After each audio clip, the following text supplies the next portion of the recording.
Naija is one of those brawlers where if you play her wrong, she feels weak. But if you actually understand her, she becomes one of the most annoying, oppressive brawlers in the game. And I'm not gonna lie to you, most people right now are using her completely wrong. So in this guide, I'm not explaining her basics. I'm showing you how to actually carry games with Naija. Chapter 1. The biggest mistake players make. The biggest mistake with Naija is simple. People try to play her like a normal damage dealer. They try to hit everyone, spread damage, spam shots. It looks fine, but it has zero impact. Naija isn't about hitting multiple people. It's about making one player completely useless.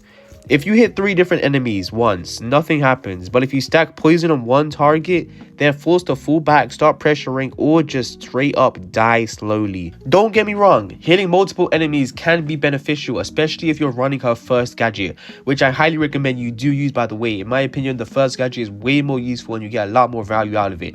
But if you're playing Solo Showdown, go ahead and use her second gadget because it is really good in Solo Showdown, especially if an Edgar jumps on you. It's not very nice if an Edgar jumps on you, but you got your gadget, so it's good. Now don't get me wrong, I will be going over her build later on in the video, so make sure you stick around. I'm just giving you the gadget for now. Stick around later video to find out her build. Let me give you a real game example. Let's say you're playing gem grab. Instead of throwing your poison at the whole team, you look onto their gem carrier. Suddenly they are unable to hold mid, they can't heal properly, and their whole team collapses under that pressure. Now keep in mind, Naija only has 1 ammo, which makes her a very unique brawler, similar to Boney, who also has 1 ammo. Now you want to make sure that you're using that 1 ammo wisely. Do not miss these shots. If you didn't know already, you can actually control where the shot is going. If you throw the shot and you click on the shot, it's kind of weird to explain, but if you just click on the shot, it will show you the direction of where the shot is going. I didn't know this at all until I started playing Naija correctly, and it's kind of beneficial. For example, me throughout this whole video, until you see that one Brawl game, you will see me just guessing where the shot is going to go to, which is completely wrong. You do not want to be doing that. Brawl Stars have actually been nice, and they've given you a direct area where you can see where the shot is going to. Chapter 2. How to actually control games. Naija is secretly a control brawler, not because she blocks areas instantly, but because she makes areas unplayable over time. Now I'm going to give you 3 tips. Tip 1. Control movement, not health. Stop aiming where enemies are. Start aiming where they're about to run. Because once the poison hits, players panic and move predictably. Good players don't react. They predict their panic. Tip 2. Keep poison active and don't spam. This is where the skill comes in. You don't want to empty your 1 ammo instantly. You want to hit, wait, refresh the poison, repeat. This keeps enemies permanently low without overcommitting. Now, if you're wondering, what are you talking about? Do you want me to just sit there whilst my enemy heals and I'm just out here waiting for what exactly?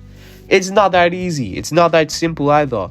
I'm basically not saying that you should wait and you should let your enemy heal. What I'm saying is that you want to make sure that you're using your 1 ammo wisely. Block the enemy's next movement. You really need to predict where the enemy is going to move and keep your poison there. Tip 3 is to cut off escape routes. Instead of throwing directly at enemies, throw behind them. Did you know that if you actually shoot directly at the enemy, her projectile will actually bounce onto the next teammate? That is pretty cool, isn't it? So you definitely want to be doing that. And if an enemy is hiding behind a wall, you can actually hit behind their wall. So make sure you are abusing the fact that you can actually hit behind walls. Not a lot of brawlers can do this. This is going to be super toxic when you're fighting off against a thrower. Imagine a thrower trying to hide behind a wall, hugging that wall literally, and you're just there like, that wall is not yours anymore. I own it. And I own you, in fact. Sorry for being corny. Chapter 3. Using her super properly. Naija's super looks kind of crazy.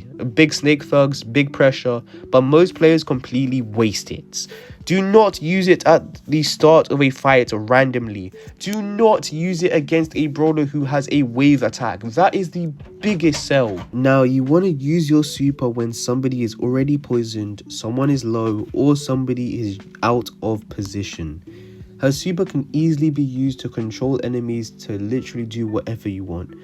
If you use your super wisely, you can literally change the whole entire course of the battle. Now, why does this work? The tracking forces them to keep moving, but if they're already pressured, they can't escape and survive at the same time. It turns pressure into guaranteed value. Chapter 4, best build in game modes. For the star power, now I'm not gonna lie to you, I don't know everything. For her star power, go for anything that suits your liking. Both of these star powers are good, but if you want my best opinion, go for anything that increases poison, consistency, or control.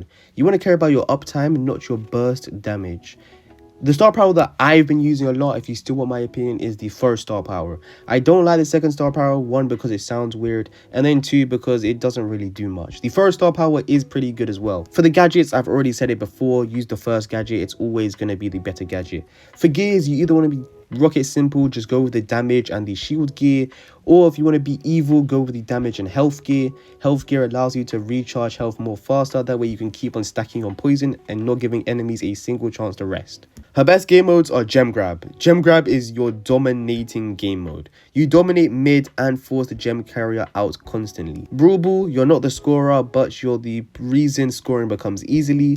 Knockout, strong if you isolate targets, weak if you spread damage. Bounty is also really good, it just really depends on the map. Showdown, definitely do not recommend.